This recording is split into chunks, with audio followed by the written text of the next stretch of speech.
pessoal, eu sou a Ju do Cantinho de Oliveira, de volta com mais um vídeo da semana especial. Até dia 30 nós teremos vídeo todos os dias aqui no canal. E no vídeo de hoje eu vou falar pra vocês sobre 3 thrillers que me decepcionaram. Vocês sabem que thriller é o meu gênero favorito e às vezes acontece eu estar com altas expectativas por um livro e ele me decepcionar, não por ter sido ruim a história, mas por eu ter esperado muito e não ter alcançado, superado as minhas expectativas.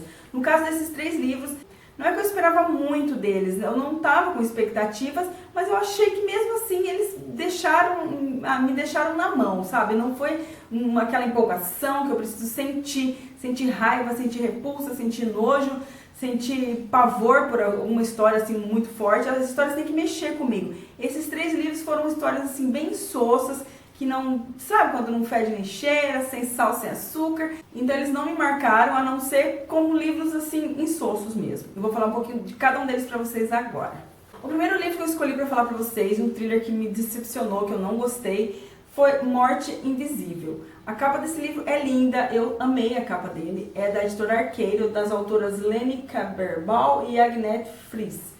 A história desse livro se passa na Dinamarca. É continuação do Menino na Mala, que foi um livro que eu li e eu gostei um pouco mais do que esse. Não gostei muito da protagonista, da Nina Borg, que é a enfermeira, a protagonista dessa história. Aqui a Nina tá de volta nessa história.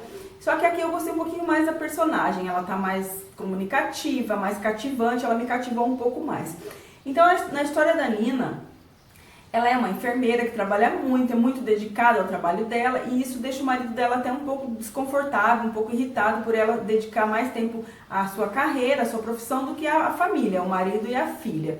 Só que a Nina não consegue, ela simplesmente não consegue dizer não quando alguém está precisando da ajuda dela. Então aqui no momento aparecem alguns ciganos húngaros e eles estão alojados em uma espécie de galpão e estão sofrendo por uma espécie de um surto, uma virose, uma doença assim, contagiosa que está pegando todo mundo nesse galpão. Então a Nina faz parte de uma espécie de uma rede clandestina de médicos e enfermeiros que atende pessoas assim, refugiados ali no país, na Dinamarca. Então ela corre para esse lugar, ela sabendo que o marido dela vai ficar desconfortável, que ele vai ficar nervoso, mas ela vai mesmo assim. O dever é mais importante para ela do que a birrinha do marido. Chegando lá, ela vai ser tratada com muito desdém, ela vai ser maltratada até. Ela tá ali para curar, para ajudar essas pessoas, só que ela vê que eles estão fazendo pouco caso dela, que eles estão assim muito desconfiados da presença dela. Ela não entende uma palavra do que eles falam, porque eles falam húngaro, então ela não entende nada do que eles estão falando, ela só percebe dos olhares e o clima hostil ali. Só que mesmo assim ela faz o trabalho dela, ela tá ajudando. E ao mesmo tempo ela percebe que tem algo muito sinistro ali naquela história, mesmo sem entender o que eles estão falando. Ela percebe que tem um medo ali no ar, um clima de medo. Não é somente da doença, mas um outro tipo de medo. Outra história paralela vai ser uma história de uns meninos lá na Hungria, uma espécie de hospital abandonado. Eles encontram uma peça, um objeto que eles acham que pode ter algum valor para venda, que eles são meninos pobres. E só que esse objeto é algo muito perigoso que vai mexer com a vida de muitas pessoas. É uma história assim meia complicada demais pra minha cabeça, é muitos personagens, aqueles nomes assim dificílimos, nomes dinamarqueses e húngaros que embaralhou a minha cabeça, mas não foi só a questão dos nomes que me incomodou. A história era muito picada, ela não me cativou, não me deixou em êxtase em momento algum, não é uma história que me prendeu, não foi uma coisa que em nenhum momento eu fiquei assim, não, eu tenho que saber o que vai acontecer agora. Não acontecia nada, faltou ação, faltou acontecimentos assim na história, faltou história dentro da história. Eu simplesmente não gostei. Mas não que eu não gostei, a forma como a autora escreve é bem escrita, mas falta um pouco de nexo na história. Eu não sei se eu estou me expressando direito. Faltou algo que me tocasse, um thriller ou qualquer outro gênero tem que me tocar. Esse aqui não me tocou, não me passou sentimento algum. Então é um livro que eu não gostei. Eu dei 3 estrelas para ele, não é péssimo mesmo. Se você tá com ele ali, não digo não leia, porque vai da percepção da pessoa. Se a pessoa não tá esperando muito, não tá esperando cenas chocantes, coisas brutais ou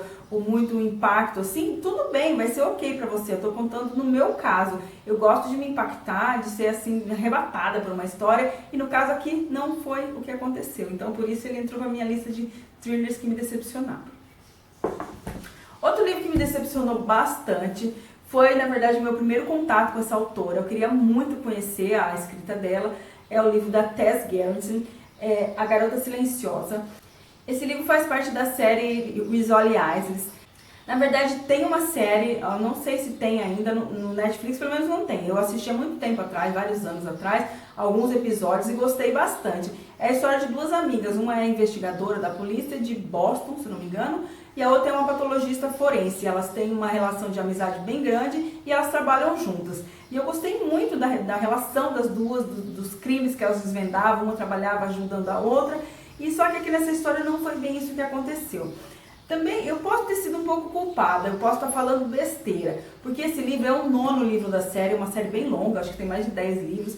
É óbvio que eu não tinha percepção da vida pessoal das personagens, ficou faltando pra mim, ficou raso, mas isso aí é culpa minha, não é culpa do livro. Mas a história em si eu achei muito sonsa também. Logo no início da história, alguns turistas vão encontrar uma mão decepada em Chinatown, ali em Boston, no bairro chinês.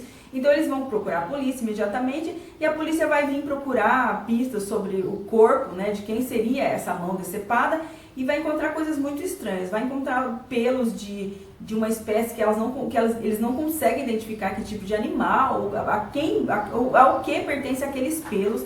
Vai falar sobre lenda chinesa, vai resgatar um crime que acha que pode ter algum relacionamento com um crime que aconteceu num restaurante aqui em Chinatown, 19 anos atrás. Mas foi uma história que não me cativou e eu acho que por eu estar esperando um relacionamento mais pessoal entre as duas protagonistas, foi o que me decepcionou. Mas infelizmente para mim não deu. Eu já li outro livro dessa autora, A Última Vítima, que é o 10º livro, no caso que vem depois desse. Aí eu já gostei um pouquinho mais, mas ela ainda não me prendeu. Só que agora eu recebi da editora Record um novo livro dela, que é O Segredo de Sangue. E eu gostei muito da sinopse, eu estou muito esperançosa de ser, assim, a minha última cartada. Vai ser a minha última cartada, a minha última chance para a autora. E eu espero, assim, sinceramente, que eu curta o livro dela, que eu goste, porque eu sei que tem muitos fãs dessa autora. E eu estou confiante que eu vou gostar também.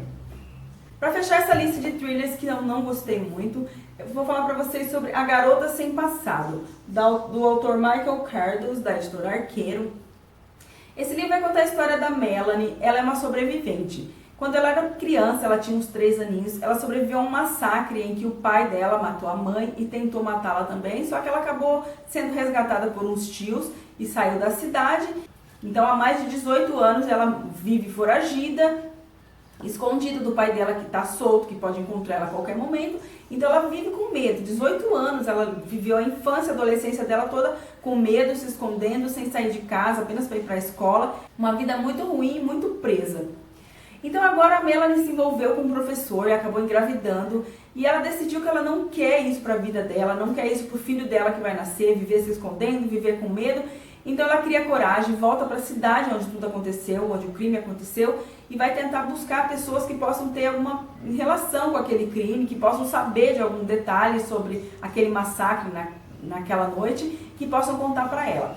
Ela vai se deparar com um senhor de 80 e poucos anos, ele é blogueiro, ele tem um blog, durante todos esses 18 anos ele mantém um blog somente sobre o crime, somente sobre esse crime, contando o que ele acha que aconteceu, dando as impressões dele. Só que ele não sabe que ela é a menininha que sobreviveu ao massacre. E ele vai dar muitas pistas para ela. A história é contada sobre o ponto de vista do pai da Melanie, o que é o suposto criminoso que supostamente matou a mãe, tentou matá-la, e pela própria Melanie. Só que a parte do pai é muito maçante, é muito chata, é sem graça, vai se arrastando. A parte da Melanie já é um pouco mais interessante, você se prende um pouquinho mais. Só que eu acho que o autor totalmente se perdeu no final. Eu não gostei do desfecho. Eu não gostei como o livro foi se afunilando e chegou no final totalmente que eu não concordei. Não gostei do final. Não gostei. Não foi um livro que me prendeu. Ele não me marcou. Ele foi insosso pra mim também, sem sal nem açúcar. Eu dei 3 estrelas também, porque pro livro ser péssimo, ele tem que ser muito péssimo. A parte da Melanie foi a que salvou. A parte das descrições dela, as impressões dela foi a que salvou a história. Mas é um livro que infelizmente me decepcionou, eu esperava um pouco mais, porque sempre que você vai ler um thriller, você espera ser mexida por causa da história. E infelizmente não aconteceu aqui em A Garota Sem Passado. Então esses foram 3 thrillers que me decepcionaram. Se você já leu algum desses, me conta aqui embaixo o que você achou, se pra você também foi uma decepção, se você gostou. E me conta outros thrillers que você esperava muito e você acabou se decepcionando, que infelizmente isso acontece muito, né? Tem outros também, eu já falei de algum deles em outro vídeo aqui pouco tempo atrás, vou deixar o link para vocês aqui também, mas os que eu me lembrei, que eu não tinha falado aqui no canal ainda, eram esses 3. Então é isso, se você gostou desse vídeo, não esquece de dar um like para ajudar na divulgação do canal, se inscreve aqui embaixo para não perder mais nada, beijos e até amanhã, tchau!